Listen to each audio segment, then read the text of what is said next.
last but not least, I want to talk about Matt Eberflus. I really don't like to write people off quickly. I like to give people opportunities to prove themselves and say, okay, where can this thing go? But anything we know about sports is sometimes you got to know when to rip the Band-Aid off. And sometimes when you rip the Band-Aid off more quickly, it can pay off for you. When it comes to the Chicago Bears, you got to rip the Band-Aid off. Matt Eberflus, to me, is not the guy. I thought hiring Matt Eberflus was a mistake in the first place. And everyone's been giving Brandon Staley, Los Angeles Chargers head coach, a lot of crap lately, and rightfully so, because Brandon Staley, to me, it just doesn't seem like he has the stuff to be an NFL head coach. But why is no one holding Matt Eberflus accountable when we talk about, Brandon Staley, defensive-minded guy, but hasn't quite clicked with the Chargers? Where's the great defenses? We have to ask the same question about Matt Eberflus, people. Defensively, the Chicago Bears are awful. I mean, they're not watchable at this point, okay? And you thought this offseason, okay, you're spending a little bit of money on the defense, maybe it's not going to be this amazing unit, but we should see at least some improvements. We haven't seen the improvements, people. We haven't. And as much crap as I give Brandon Staley, at least Brandon Staley's been to the playoffs. At least he's got a winning record. You look at a guy like Matt Eberflus, he's won 15% of his games up to this point. 15% is not good enough.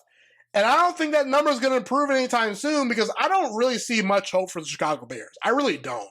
And I'm not trying to make this a Brandon Staley, Matt Eberflus comparison, so I'm going to scrap the Brandon Staley stuff and takes right there. But the point is, all I'm trying to say is Brandon Staley sold to the Chargers. I'm a defensive-minded guy.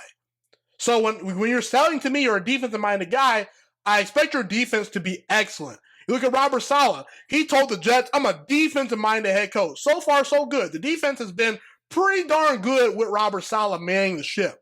Matt Eberflus, that defense in Chicago, it stinks. It's no good.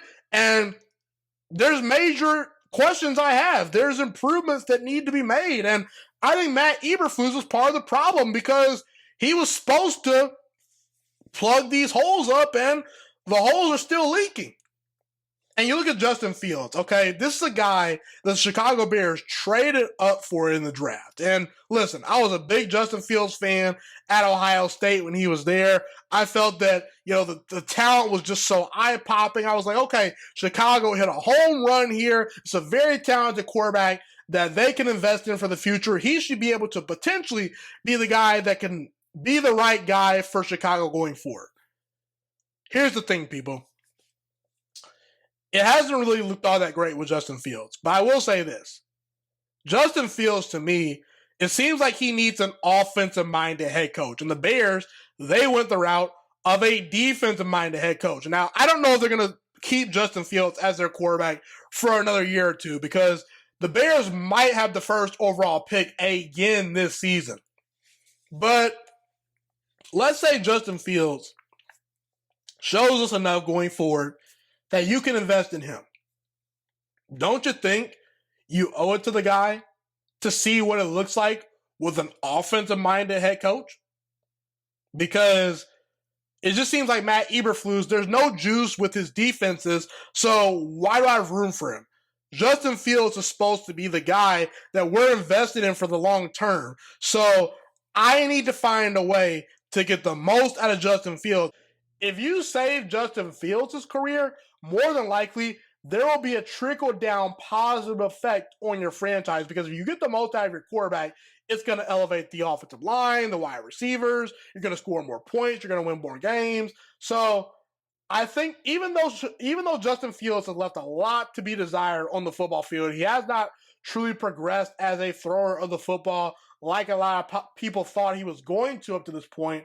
But again, I think Justin Fields is someone that I'm willing to continue to work with. When it comes to Matt Eberflus, I just don't think he was ever really qualified to be the head coach of the Chicago Bears. Maybe I'm wrong because he did have some decent, defenses when he was the defensive coordinator in Indianapolis. But you saw year to year where one year the defense was pretty good, the next year it wasn't all that great. The defense never truly was an elite unit when Matt Eberflus was manning the ship as a defensive coordinator there. But the bottom line is, regardless of what his qualifications were, he's here right now, but the results are not here.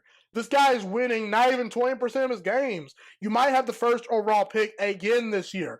You cannot go into next year convincing that fan base in Chicago that's passionate, spends a lot of money. Chicago's a big-time market. You can't sell, oh yeah, we're going to win games because Matt Eberflus is awesome. No, he's not.